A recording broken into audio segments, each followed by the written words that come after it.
another thing that happened in history, in more recent history in America, is something that it was a movement. It was called social constructivism. And constructionism, excuse me.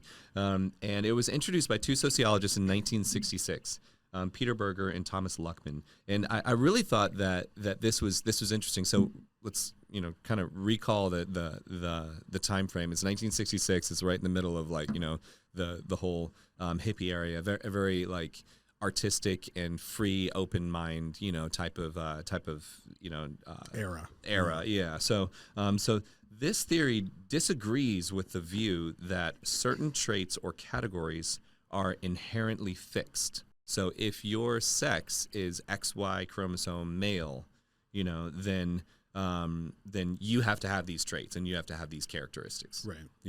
So they disagree with that. And it basically says that these traits and categories are shaped by social and historical factors. So things that are happening in your life, and your experiences, and then, history and what's taught to you and everything. And social constructs might be so ingrained that they feel natural, but they're really not. No. Like they're actually taught to you. Instead, they are an invention of a given society and thus do not accurately reflect reality. Well, think about what a construct does. If it was natural, you wouldn't need a construct. You don't need a construct to drink water. Like you know that's a natural function. Some of us do.